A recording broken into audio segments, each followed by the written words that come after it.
오늘 우리에게 주시는 하나님의 말씀은 신명기 30장 9절에서 14절까지의 말씀입니다.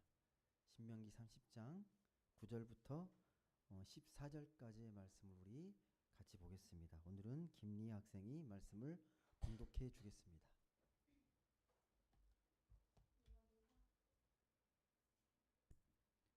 네가 네 하나님 여호와의 말씀을 청종하여 이 율법책에 기록된 그의 명령과 규례를 지키고 네 마음을 다하며 뜻을 다하여 여호와 네 하나님께 돌아오면 네 하나님 여호와께서 네 손으로 하는 모든 일과 내 몸의 소생과 네 가축의 새끼와 네 토지 사산을 많게 하시고 네게 복을 주시되 곧 여호와께서 네 조상들을 기뻐하신 것과 같이 너를 다시 기뻐하사 네게 복을 주시리라. 내가 오늘 네게 명령한 이 명령은 네게 어려운 것도 아니요 먼 것도 아니라 하늘에 있는 것이 아니니 네가 이르기를 누가 우리를 위하여 하늘에 올라가 그의 명령을 우리에게로 가지고 와서 우리에게 들려 행하게 하려 할 것이 아니요 이것이 바다 밖에 있는 것이 아니니 네가 이르기를 누가 우리를 위하여 바다를 건너가서 그의 명령을 우리에게로 가지고 와서 우리에게 들려 행하게 하려 할 것도 아니라 오직 그 말씀이 네게 매우 가까워서 네 입에 있으며 네 마음에 있은즉 네가 이를 행할 수 있느니라. 아멘. 네, 오늘은 하나님의 제목이 하나님의 축복을 깨닫는 신앙이라는 제목으로 같이 말씀을 나누도록 하겠습니다. 날씨가 매우 무덥습니다. 지금 기상 관측 이래로 가장 무더운 폭염과 같은 날씨를 지금 견뎌내고 있는데 40도까지 올라가는 지역도 있더라고요. 이 무더운 여름 속에서 우리 믿는 사람들이 어떻게 살아가는 게 정말 지혜로운 것인지를 좀 잘 지혜롭게 또 분별력 있게 살면 좋겠고요. 네. 오늘도 예배에 승리하십시오. 네. 이 순간에도 우리가 또 하나님께 집중하기가 쉽지 않은 것들이 너무 많아요. 환경뿐만 아니라 내 안에 있는 생각들로 인해서 하나님께 집중하기 어려운 것들이 참 많은데 이 시간 좀 성령의 도우심을 의지하면서 귀한 예배로 생명 풍성한 예배가 되길 간절히 소망합니다. 오늘 읽었던 말씀은 신명기 말씀인데요. 모세오경의 마지막에 있는 마지막 책의 말씀이 신명기 말씀입니다. 신명기 뜻 아십니까? 신명기 이 한자잖아요. 신명기 제목 뜻은 두 번째 율법, 반복되는 율법이라는 말이거든요. 그러니까 히브리어 보면 데바림이라고 되어 있어요. 말씀드리라고 되어 있는데 무슨 말이냐면 이미 했던 말씀인데 다시 한번 반복해서 다시 한번 강조해서 두 번째로 하는 말씀, 이게 다시 한다는 말이에요. 신명기입니다. 이 말씀이 언제 선포가 됐냐면 모세가 이제 가나안 땅에 입성하기 전, 이제 모세는 이제 가나안 땅에 들어가기 못하지만 그 마지막 유언으로 이 가나안이 바라보는 이 모압 평지 땅에서 마지막 이스라엘을 불러 모아놓고 다시 한번 신신당부하는 말씀. 주님의 율법의 말씀을 너네들이 정말 잘 지켜야 된다. 이 말씀대로 살지 않으면 너희들이 큰 화가 임할 것이고 말씀을 정말 잘 지키면 하나님께서 크게 복 주실 것이다. 축복하실 것이다 라는 말씀을 다시 강조하는 말씀이 이 신명기 말씀입니다. 신명기의 핵심은 하나님의 복과 저주예요. 말씀대로 청종하면 너에게 복이 임할 것이고 말씀을 지키지 않으면 그 땅에 들어가서 너에게 조주가 임할 것이다. 화가 임할 것이다 라고 말씀합니다. 여러분 근데 신명기 말씀을 쭉 보시고 구약의 말씀을 쭉 보시게 되면요 하나님의 마음을 느낄 수가 있습니다. 하나님은 그의 사랑하는 자녀들, 이 당시 이스라엘 백성들에게 복 주시길 원하신다는, 하나님이 축복하시는 걸 기뻐하시는 분이라는 걸 분명하게 알 수 있습니다. 어떻게든 복을 주고 싶어 하세요. 자신의 그 사랑하는 자녀에게 복을 주길 원하십니다. 여러분 그래서 그런 하나님께 복을 구하는 게 잘못된 게 아닙니다. 틀린 게 아닙니다. 하나님께 내게 복 달라고 기도하는 게 무조건 기복적인 게 아니에요. 그 기도 자체가 틀린 건 아닙니다. 그리고 오늘 말씀 보시게 되면요 축복의 내용이 되게 구체적으로 기록되어 있습니다. 어떻게 축복하는지 이 9절과 10절의 말씀이거든요. 한번 같이 읽어보겠습니다. 9절 10절 한번 같이 읽겠습니다. 시작. 내가 내 하나님 여호와의 말씀을 청종하여 이 율법책에 기록된 그의 명령과 규례를 지키고 내 마음을 다하며 뜻을 다하여 여호와 내 하나님께 돌아오면 내 하나님 여호와께서 내 손으로 하는 모든 일과 내 몸의 소생과 내 가축의 새끼와 내 토지 소산을 많게 하시고 내게 복을 주시되 곧 여호와께서 내 조상들을 기뻐하신 것과 같이 너를 다시 기뻐하사 내게 복을 주시리라. 이 말씀을 딱 들으면 어떤 느낌입니까? 너무 뿌듯한 이게 기쁘지 않습니까? 더할 나위 없는 축복 아닙니까? 자식도 잘 되고 재산도 많아지고 땅도 갖게 되고 누구나 원하는 축복 아닙니까? 구체적으로 하나님이 말씀하시는 거예요. 니네가 정말 이 하나님의 말씀을 기쁘게 청종하면 이런 복을 주시겠답니다. 여러분 이런 복 받으셨습니까? 어떠세요, 여러분? 여러분 하나님 잘 믿고 계시잖아요. 지금 이런 복이 여러분에게 임하고 계십니까? 어떠세요? 이 내용만 보면 세상 남부러울 거 없는 삶일 것 같은데요. 더 이상 바랄 게 뭐가 있습니까? 예. 누구나가 당시에도 그렇고 지금도 이런 복을 원하지 않습니까? 원하잖아요. 예. 여러분 근데 사람들은 왜 이런 복을 원할까요? 재산이 많아지고 자식이 잘 되고 미래가 튼튼해지고 이게 왜 이런 복을 원하죠? 사람은 본능적으로요 불안감이 있어요. 미래에 대한 불안이 있습니다. 예. 어떻게 될지 모른다는 늘 생존의 불안을 느끼고 살아가는 존재가 인간입니다. 동물들은 안 그래요. 동물들은 그런 거 없습니다. 그냥 예를 들면 육식동물이 초식동물 잡아먹고 배부르면 그걸로 끝이에요. 미래에 대한 걱정과 불안을 갖고 살지 않습니다. 우리 인간만이 미래가 어떻게 될 것인지 염려하고 걱정하면서 불안을 갖고 살아갑니다. 근데 오늘 말씀 보면 그런 거 불안해하지 말라고. 네가 하나님의 자녀니까 네가 하나님 말씀만 잘 따르게 되면 그런 복을 주시겠다고 말씀하시는 겁니다. 한마디로 하나님께서 그걸 다 아시니까 보장해 주시겠다라는 말씀입니다. 그럼 여러분 우리가 이런 복을 구하는 게 잘못된 신앙인가요? 나 불안하니까 하나님 좀 미래에 잘 살 수 있도록 물질도 많이 주시고 땅도 주시고 그렇게 살 수 있도록 도와주세요. 그 자체가 틀린 게 아니에요.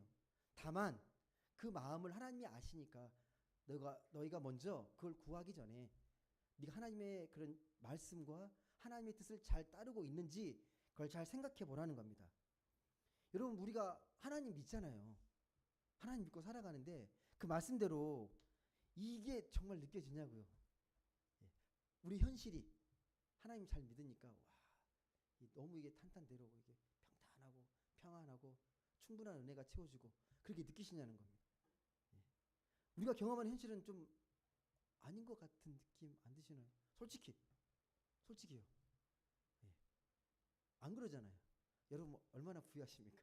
떵떵거리면서 이렇게 남부럽지 않게 살고 계십니까? 그러니까 우리가 생각할 때 이 말씀만 보면 하나님 믿는 사람들은 늘 평탄하고 넉넉하게 살 것 같고 하나님 믿지 않은 사람들은 뭔가 못 살아야 될 것 같고 그러잖아요.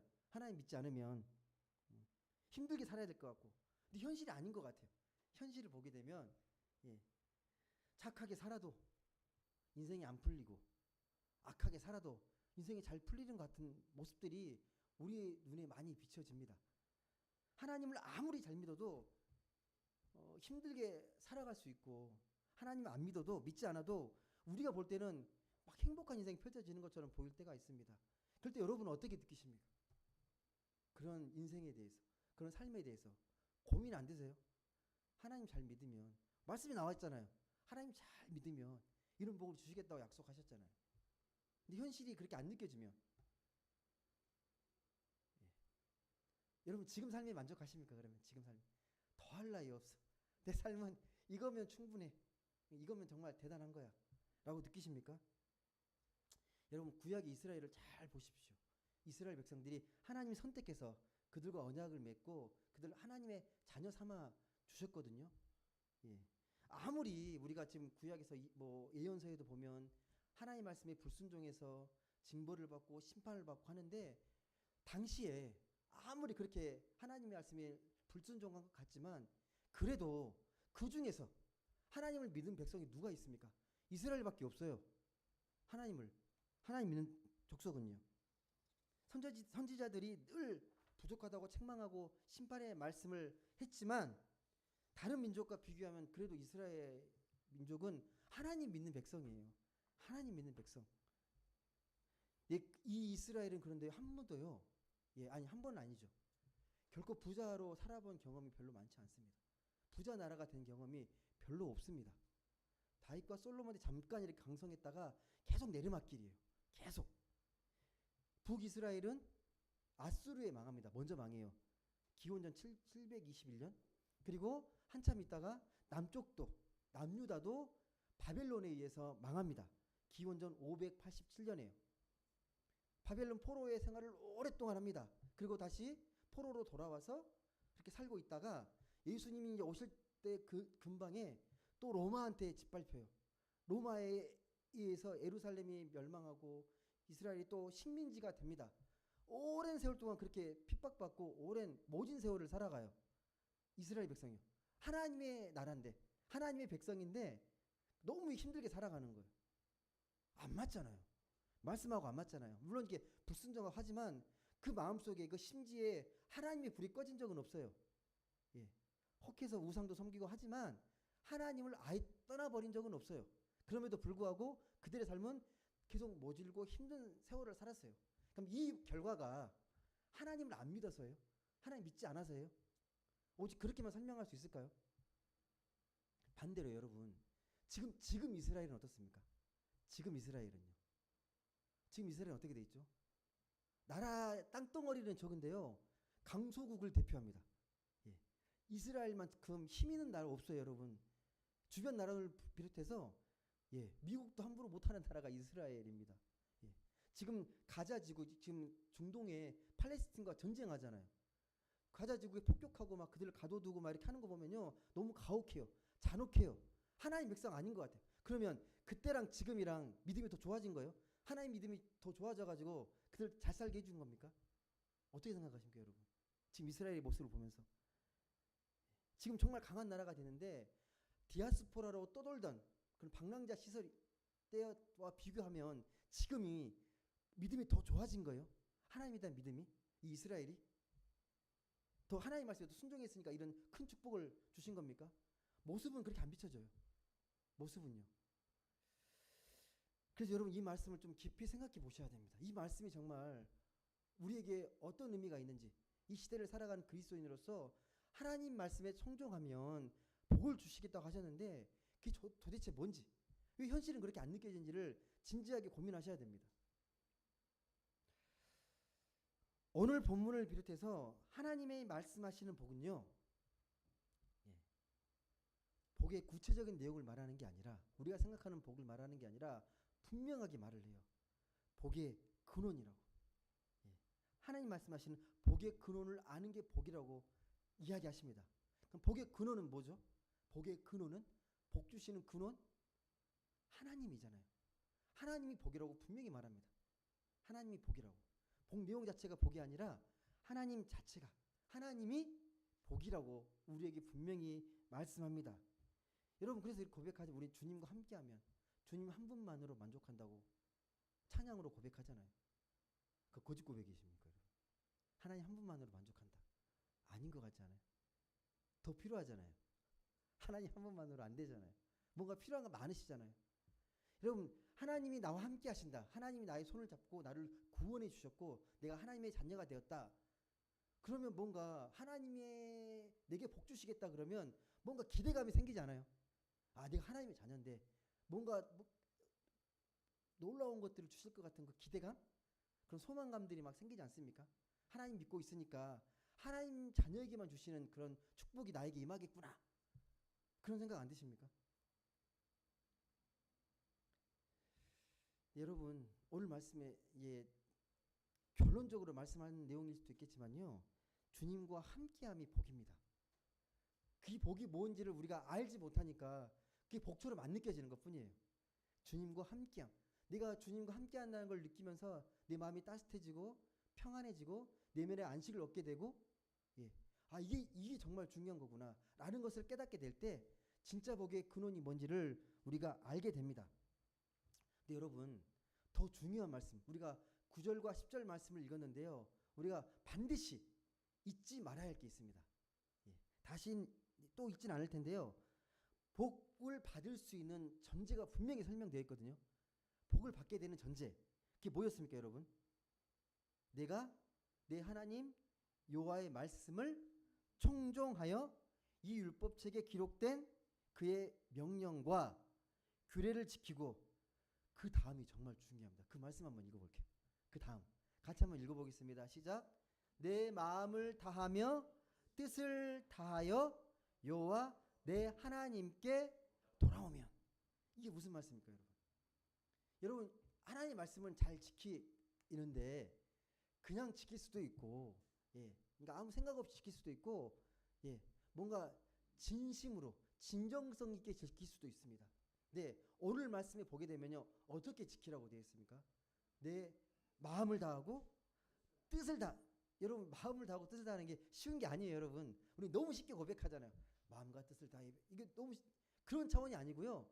내가 마음을 다하고 뜻을 다하는 거, 힘을 다하는 건요, 쉬운 게 아닙니다. 적당하게 하는 건 가능한데요, 내가 힘에 붙일 정도로 힘을 다 소진할 정도로 말씀을 지키는 건요, 결코 쉬운 게 아닙니다. 본문이 말하는 그 율법책은 지금 읽고 있는 신명기 말씀인데요, 신명기 말씀, 첫 번째 율법은 아시는 대로 모세가 시내산에서 받은 말씀이에요. 십계명 말씀. 그게 출애굽기, 레위기, 민수기까지 이어져요. 그리고 신명기 말씀이 두 번째 율법이에요. 그것을 다시 한번 상기하면서 선포한 말씀이 신명기. 두 번째 말씀을 지금 이야기하면서 이렇게 얘기하는 겁니다. 너는 마음을 다하고 뜻을 다하고 힘을 다해서 지키려고 해봐라. 여러분, 근데 그 말씀 내용을 쭉 보시게 되면, 그래서 그 처음 율법, 출애굽기에 나와 있는 율법과 지금 신명기 율법 내용이 특별히 다른 내용이 아닙니다. 예, 비슷한 내용이고 많이 겹치고 중복되는 내용이에요. 예, 특별하게 새롭네, 그건 아니에요. 많이 겹치는 내용입니다. 근데 이 모세는 다시 한번 이미 알고 있다고 생각했던 말씀을 또 상기하면서 강조하면서 이 말씀을 또 했을까요? 마지막 유언처럼 이 말씀을 했을까요? 여러분, 이스라엘 민족의 뿌리가 뭡니까? 여러분, 이스라엘 민족의 기원이 뭐예요? 하나님이 부르셔가지고 그들과 언약을 맺은 거예요. 언약 백성입니다. 근데 언약은 뭘로 드러나요? 그 언약을 잘 지키냐 안 지키냐, 그게 뭡니까? 율법입니다. 그러니까 그들의 정체성은 율법이에요. 이게 율법으로 시작해서 율법으로 끝나는 백성이 이스라엘입니다. 그럼 여러분, 율법을 잘 지키면 그게 하나님 잘 믿는 겁니까? 율법을 하나도 빠지지 않고 꼼꼼하게 잘 지켜내면, 아, 이스라엘은 정말 하나님 잘 믿었구나, 네, 신실한 백성이구나, 그렇게 하나님이 인정하는 겁니까? 그들에게 율법이 가장 중요한 거고 율법이 토대인데, 그 율법을 잘 지켰다고 그게 하나님에 대한 믿음을 보장하지는 않습니다. 지킨 것 자체가 중요한 게 아니에요.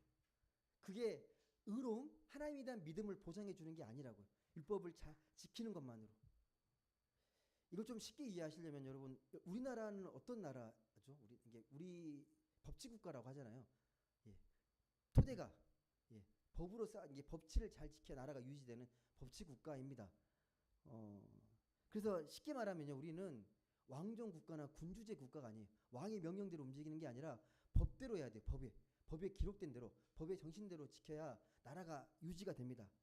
민주주의가 뭡니까? 민주주의가, 예, 한 사람의 의견이 아니라 다수결에 의해서 더 합리적이고 그런 의사적인 절차를 통해서 가장 좋은 것을 도출해서 그걸 따르는 제도가 민주주의잖아요. 근데 민주주의도 여러분 완벽한 제도가 아닙니다. 예, 완벽한 제도가 아니에요. 지금까지 나와 있던 선택할 수 있는, 그래도 우리가 그래도 따를 만한 가장 최선의 정책이 민주주의니까 이걸 지키며 나아가는 거예요. 그래도 더 나은 제도가 나오면 얼마든지 바뀔 수가 있는 거죠. 이게 민주주의를 신봉해서도 안 됩니다. 예. 예를 들면 여러분 그 북한도 그 북한 헌법에 북한 나라를 어떻게 기록하신지 아시죠? 조선 인민 민주주의 공화국이에요. 거기도 민주주의를 들어갑니다. 근데 민주주의입니까, 여러분? 김일성, 김정은, 예, 김정은, 아니, 김일성, 김정일, 김정은, 예. 세습 왕정 국가잖아요. 그래도 나라 이름을 그냥 민주주의라고 써놓잖아요. 그 자체가 예, 그 민주주의를 보장해주진 않습니다.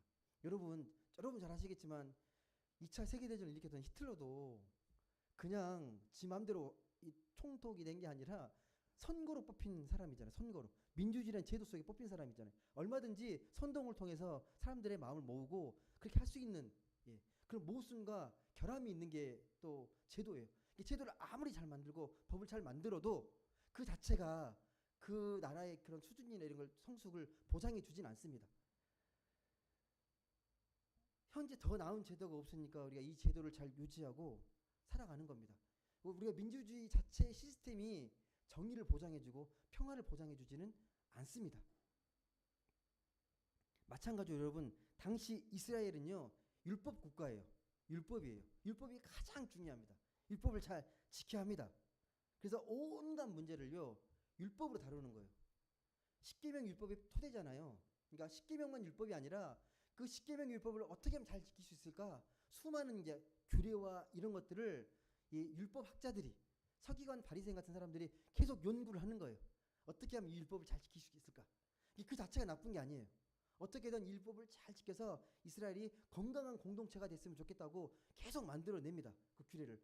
그러니까 예를 들면 신명기 4장에 보면요. 먹는 것도 이게 좀 규정을 하잖아요. 굽이 갈라지고 색임질한 것만 먹어라. 그렇지 않으면 둘 중 한 개라도 그러면 부정한 음식이다. 이게 돼지고기를 먹으면 안 돼요. 돼지고기는 절대 안 되는 거죠. 또 불륜 문제도 나옵니다. 불륜에 대한 문제도 또 뭐 어떤 남자가 유부녀와 동침하면 그 동침한 남자와 여자를 둘 다 죽여서 악을 제해라. 구체적으로 이 율법을 깨끗하게 정결하게 지키려면 어떻게 해야 되는지를 계속 율법학자들이 연구해서 그 시대의 문제들을 파헤쳐 나갑니다. 근데 여러분 다시 말씀드리지만 아무리 법을 정교하게 만들고 아무리 율법학자들이 뛰어나도 그 자체가 세상을 좋아지게 만든다는 보장이 없습니다. 그 자체가 사람이 아무리 율법을 잘 지켜도요 그 사람이 의인이다 말할 수 없어요. 왜인지 아십니까, 여러분? 율법을 잘 지키는 게 왜 의인이 아니에요? 왜 의인이 아닙니까? 이유는 두 가지입니다. 첫 번째는 사람들이 마지못해 율법을 지키게 된다는 거예요. 예. 그 정신을 막 생각해 지키는 게 아니라 지키는 거에 중요한 거예요. 지키는 거. 그러니까 그냥 그 정신을 다 잃어버리고 지키는 게 중요한 거예요. 예를 들면 우리도 마찬가지예요. 그 고속도로 달리다 보면 뭐 50, 80, 막 100 있잖아요. 여러분 그 구간에서 이건 50 구간이니까 정확하게 50으로만 쭉 달립니까? 우리 박윤 선생님 막 그렇게 하실 것 같은데 많은 분들은 그 카메라 있을 때만 줄이잖아요. 휙 달리다가 갑자기 딱 속도 줄이고 그 율법을 지키지 않게만 지키는 거잖아요. 마지못해 지키는 거잖아요. 예. 우리 꼭 집에 올 때마다 느끼는 건데 우리 저기 아파트 앞에 되게 이 횡단보도가 짧거든요. 5걸음이면 걸어가 3, 4걸음? 그런데도 신호등이 있어요. 근데 차가 별로 안 다녀요. 지키고 말까 되게 고민하거든요. 그냥 건너갈까 말까? 한두 걸음 그냥 가는데 이렇게 쭉 가서 그냥 그 옆으로 갈 수도 있는데 그냥 서 있으면 율법을 그러니까 마지못해 지키는 거잖아요. 어떤 이건 원래 생명을 보호하고 뭔가 질서를 지키기 위해서 만든 것들인데 나중에 보면 지키냐 안 지키냐만 따지게 되잖아요. 사람이라는 게. 그러니까 율법이라는 게 그래요. 그런 속성이 있다라는 거예요. 마지못해 지키게 되는 게 많아요. 많아지면 많아질수록 그게 내 삶을 올가매는 하나의 족쇄가 될 수 있다라는 거예요. 자유롭게 지키지 않으면요. 요즘 또 이제 나라 정권이 바뀌고 이제 뭐 장관들이 세워지고 꼭 하면 이제 인사청문회를 하잖아요. 근데 꼭 나오는 게 뭐 편법 이런 뭐 부정 의혹 막 나오잖아요. 예. 어떤 뭐 누구죠? 기억이 안 나는데 막 어린 자기 자녀에게 막 거액의 예금과 땅을 이렇게 편법으로 증여해주고 막 그런 것들이 막 나오거든요. 인사청문회 하면 그러면서 법을 얼마나 이렇게 어떻게 보면 나라의 어떤 지도자급들인데 법을 제대로 지키는 사람이 좀 한 명도 없구나. 막 그런 생각이 막 들 때가 있어요. 예. 그냥 뭐 위장 뭐라 그러죠? 위장 전입? 뭐 이런 것들도 되게 많고 나라를 이끌어가는 뭐 장관 뭐이나 뭐 국회의원 이런 사람들이 정말 그 법의 정신을 잘 알면서 잘 지키고 있을까? 그런 고민들이 들어져요. 예. 편법으로 다 피해 나가는 거잖아요. 예. 예. 발각되지만 않으면 괜찮은 법입니까, 여러분? 발각되지만 않으면 그건 있으나 마나한 법 아닌가요? 또 한 가지가 있습니다, 여러분. 법이라는 게 잘못되면 이게 마지못해 지키는 거에 하나가 있고 또 한 가지가 율법을 잘 지키는 걸 이게 자랑거리가 될 수 있어요. 나는 이렇게 잘 지킨다. 잘 지킨다. 예수님이 바리새인과 서기관 같은 율법학자들을 책망한 게 그거잖아요. 그들이 뭐라 그래요? 자기는 늘 정기적으로 금식 기도하고 11조 잘 내고 어려운 이들을 구제하고 이걸로 막 되게 막 어깨가 이렇게 올라가 있잖아요. 그걸 못 지킨 사람들 되게 죄인처럼 이렇게 위축되어 있고 그걸 되게 책망하잖아요. 이렇게 하는 게 뭐가 문제겠습니까? 칭찬받아 마땅합니다. 하지만 예, 사람들에게 칭찬받는다고 그 자체가 하나님께 칭찬받는 건 아니에요. 그 마음의 중심이 중요하잖아요. 어떤 마음으로 했는가? 어떤 마음으로 했는가? 남에게 잘 보이려고 자랑하려고 그렇게 율법 지키는 거 아니잖아요. 이게 바로 율법의 한계고 딜레마입니다. 율법 자체가 틀리고 나쁜 게 아니에요. 근데 예수님이 오시기 전까지 이 유대 사회에서 이 종교 지도자들은 이 율법을 금고와 옥조처럼 부둥켜 안고 살았어요. 이게 생명이라고. 이게 가장 중요한 거라고. 그러면서 남보다 내가 의롭다고. 여러분 한국의 많은 교회들이 그리스도인들이 저는 율법적 신앙에 갇혀 있다고 생각이 많이 들어요. 그러니까 말씀을 법으로 이해하는 거예요. 법으로. 법 조문으로 이해하는 거예요. 법 조항으로. 그걸로 자꾸 따지려고 하는 게 있어요. 예. 마음과 중심보다는 예. 늘 어떤 그걸 지켰냐 안 지켰냐 얼만큼 했냐 안 했냐 자꾸 그런 걸로 어떤 의로움의 기준을 삼으려는 것들이 많이 느껴집니다. 그렇다고 그분들의 신앙이나 인격에 문제가 있다고 저는 생각하지 않습니다. 나름대로 잘 믿으려고 하는데 그 신앙의 기준이 되어 있는 거예요. 예. 인격이 삐뚤어졌거나 잘못된 사람들이 아니에요. 되게 순수하시고 예. 어떻게 잘 믿으려고 하세요. 근데 그 믿으려는 기준들이 자꾸 율법적인 기준 그런 것들로 자꾸 채워지려고 하는 게 많다는 겁니다. 여러분 그 이단 중에 제7일 안식일 재림교 있죠. 거기에 가장 큰 그런 신앙생활의 특징이 뭔지 아시죠? 구약에 있는 율법 조항을 그대로 지켜내는 거거든요. 그래서 그들은 고지식하게 예, 돼지고기 안 먹습니다. 그 맛있는 돼지고기를 예, 예. 그 맛있는 걸 포기하면서까지 일관되게 여호와의 증인 우리 들어보시 아시겠지만 그들이 사회에 좀 분란이 되는 게 뭐예요? 병역의 의무를 기피하는 거잖아요. 근데 만약에 징집에 그걸 거부하게 되면 불이익을 당한다는 걸 알지만 그들의 신앙의 신념 때문에 거부하잖아요. 예. 잘했다는 게 아니라 차라리 그렇게 일관되게 고지식하게 믿으면 그 자체를 인정받을 수 있는데 우리 크리스찬들은요 어정쩡해요. 예. 율법을 지킨다고 말을 막 하면서도 자기 합리화시키고 예. 필요할 때만 말씀을 끌어오고 막 그런 것들이 되게 많습니다. 지키려면요 오늘 말씀처럼 마음을 다하고 뜻을 다하고 힘을 다해서 지켜야 됩니다. 예. 어정쩡하게 그냥 예. 대충 지키는 게 아닙니다. 지키려면 확실하게 지키셔야 돼요. 어설프게 하시면 안 됩니다. 예. 여러분 그러면 오늘 말씀을 좀 통해서 하나님의 말씀을 우리가 순종하고 율법을 잘 지킨다는 게 오늘날 이게 어떤 의미일까요, 여러분? 오늘 이 시대에 하나님의 말씀을 잘 지킨다는 것, 율법에 순종한다는 게 어떤 의미겠습니까?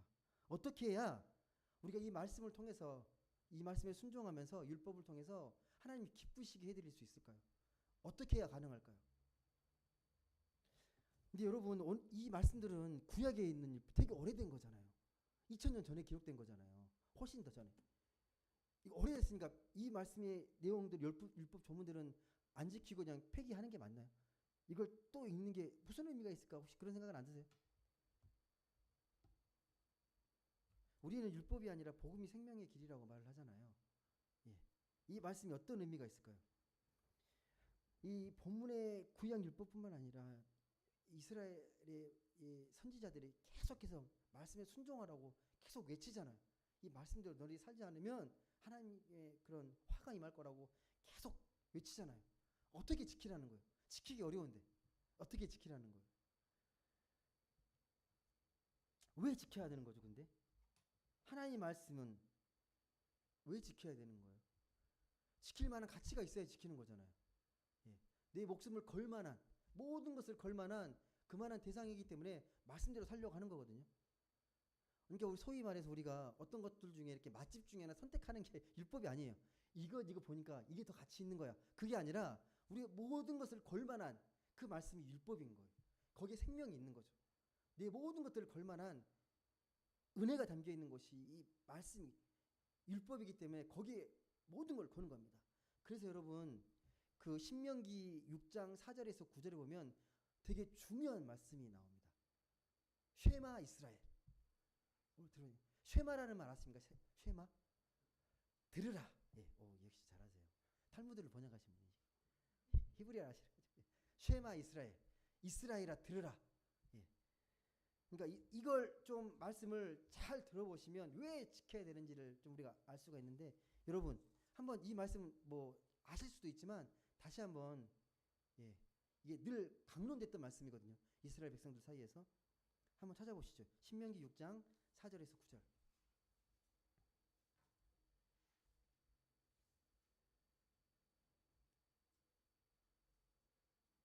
신명기 6장 4절에서 9절. 쉐마 이스라엘. 예, 이스라엘아 들으라. 예. 우리 한번 같이 읽어보겠습니다. 시작. 이스라엘아 들으라.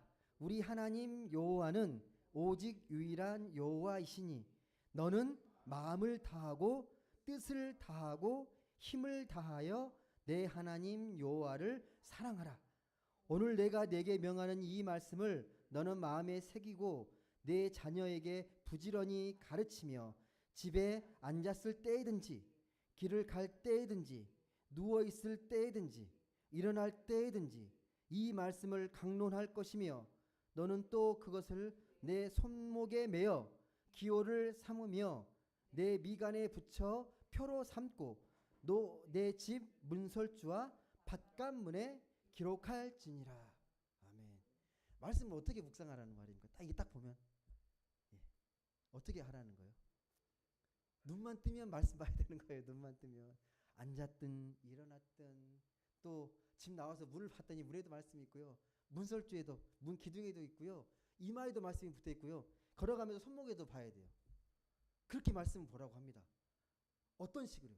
마음을 다하고 뜻을 다하고 힘을 다해서 예. 건성건성하지 말고 진짜 진지하게 말씀으로 내 삶으로 삼으라는 거예요. 우리가 그만한 열정과 마음이 있으십니까, 여러분? 하나님의 말씀에 대한 그런 열정? 큐티만 해도 대단한 거죠. 아침에 일어나서 예, 단 10분이라도 20분이라도 그렇게라도 하는 건 대단한 겁니다. 예. 근데 하나님 말씀을 정말 사랑하려면 이렇게 해야 된대요. 근데 왜 이렇게 해야 될까요? 이렇게까지 해야 되는 이유가 뭡니까? 여러분 우리는 솔직히 하나님께 영혼을 걸지 못해요. 솔직히 하나님께 영혼을 걸고 살지 못합니다. 내 생명을 온전하게 하나님께 맡기지 못합니다. 솔직히 자기 생명을 내가 해결하려고 합니다. 내 문제가 생기면 내가 해결하려고 하지 먼저 하나님께 여쭙지 않아요. 어떻게든 내가 갖고 있는 것들로 내 지식과 내 경험과 내 주변에 있는 힘으로 이걸 해결해 보려고 합니다. 그래서 그 열심히 안간힘을 쓰며 살아가다가 열심히 정말 이렇게 노력하고 했는데 남들이 봤을 때 나보다 비슷한 사람이 더 잘 살고 더 잘 나가고 더 행복하게 살면 불안하고 기분 나빠요. 서러워요. 난 이렇게 열심히 살았는데 대충 산 것 같은 애들이 더 잘 살고 더 뭐 잘 누리고 살고 있으면 너무 기분이 안 좋아져요. 마음이 서러워지고 막 그래요. 더 예뻐 보여야 하고 더 건강해야 되고 더 많은 것들을 소유해야 되고 더 많은 것들을 내가 가져야 그래 마음이 편해지는 거예요. 요즘 이 자본주의 시대를 특징짓는 가장 중요한 말이 소비 사회라는 말이거든요. 나의 삶의 어떤 기준이, 잘 살고 있는 기준이 얼마나 많은 것들을 소비하고 있는가. 소비 중독 사회라고 합니다. 예. 여러분 많이 소비하고 계시잖아요. 많이 사시죠. 돈이 있어야 사죠. 많이 사는 것들. 예. 돈만 있으면 많이 사고 싶을 거예요. 예. 되게 널려 있잖아요. 좋은 것들. 근데 돈만 좀만 더 있으면 좀 더 좋은 뭐 냉장고 구입하고 싶고, TV도 돈만 있으면 좀 더 큰 걸로 사고 싶고. 예. 제가 가끔씩 말씀드리는데 건축 탐구 집에 보면 그걸 막 실현하는 사람들이 막 나옵니다. 집에다 막 영화관 만들어 놓고 막 음악 감상실 만들어 놓고 막 피트니스 센터를 만들어 놓고 막 집을 엄청난 대정원으로 만들어 놓고. 근데 결국은 이게 다 돈이 있어야 가능한 것들이죠. 근데 그렇게 살지 않으면 왠지 내가 못 사는 것 같고, 예, 부족한 것 같고, 왜 나는 이 정도밖에 축복을 받지 못하지? 라고 생각할 수 있다라는 거죠.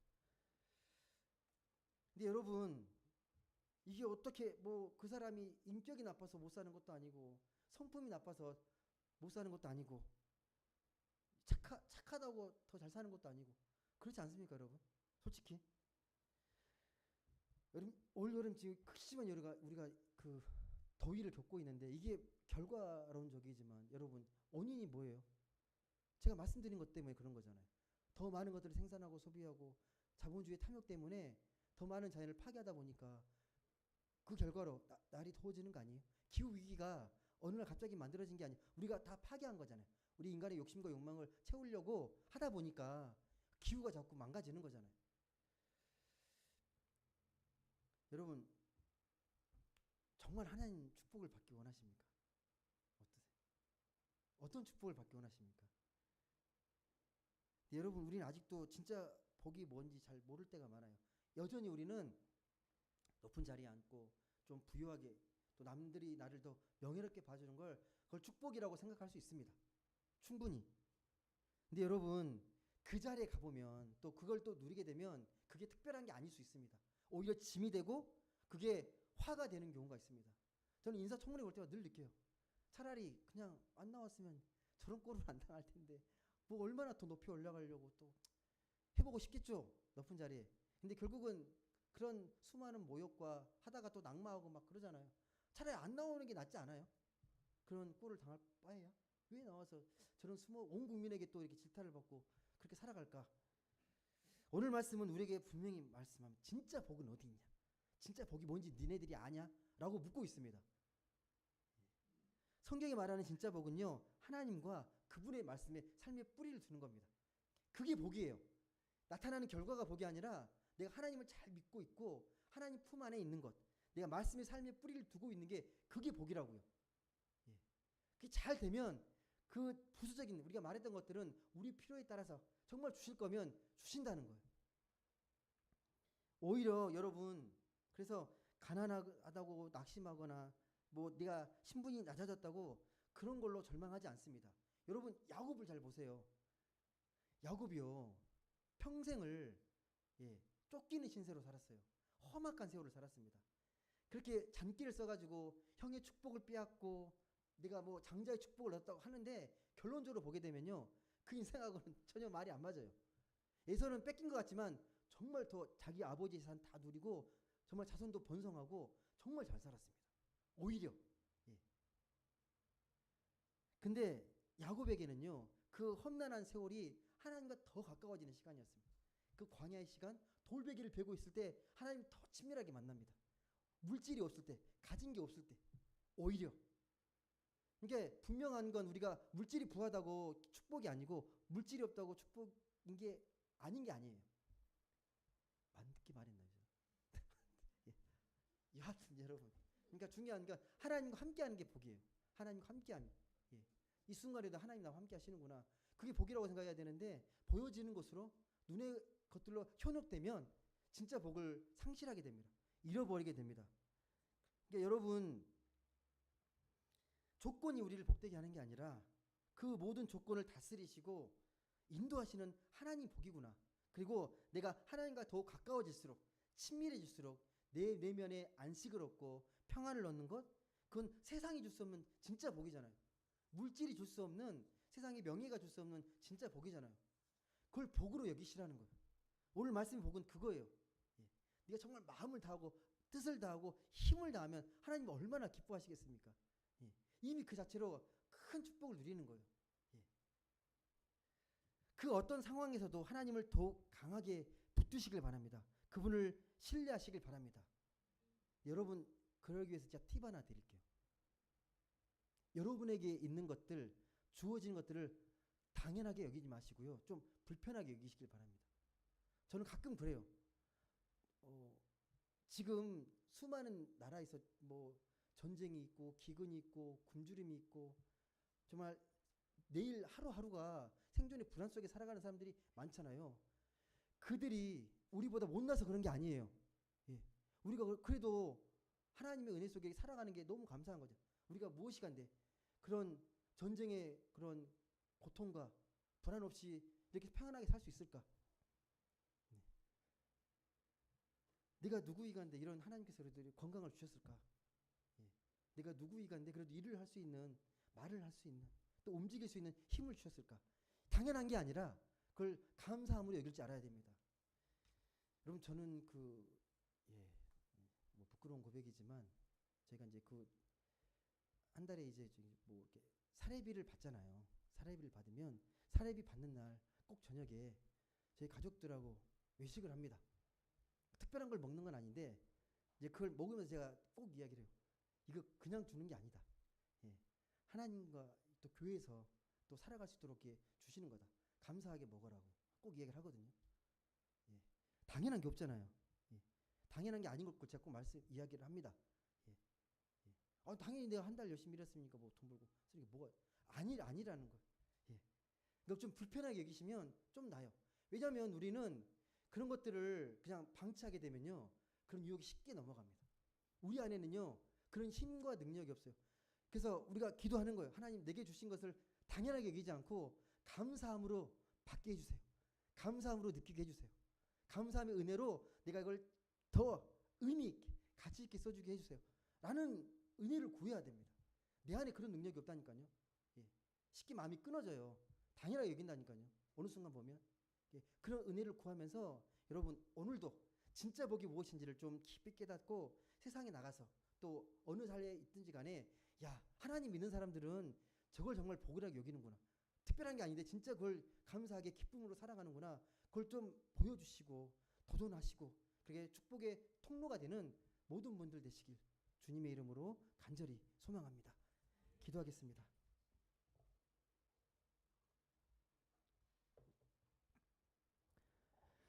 사랑의 하나님, 감사합니다. 오늘도 귀하고 복된 날, 하나님이 주신 귀한 주일날 하나님께 예비하고 주님 앞에 나왔습니다. 우리가 무엇이간데 하나님의 자녀를 삼아주시고 우리를 이렇게 하나님의 은혜 아래 살게 하십니까? 내가 볼 때에는 상대적으로 부족하고 많은 것들이 여전히 열악해 보일진 모르겠지만 하나님이 내 아버지시고 하나님이 내 편이시고 하나님이 든든한 백이라는 게 얼마나 든든하고 귀한 것임을 다시 한번 깨닫고 오늘 내게 주어진 삶과 물질과 시간과 그 모든 것들을 감사함으로 여길 수 있는 우리 모두가 되게 하여 주옵소서. 하나님을 사랑하되 정말 마음을 다하고 뜻을 다하고 힘을 다해서 사랑할 수 있는 그런 귀한 은혜를 저희에게 허락해 주시옵소서. 그래서 어느 자리에 가든 정말 하나님의 자녀의 삶은 정말 다르다, 빛난다, 생명처럼 정말 반짝반짝거린다, 그런 소리를 들을 수 있는 우리 믿는 모두가 되게 하여 주옵소서. 감사드리며 사랑이 많으신 예수님의 이름으로 기도드립니다.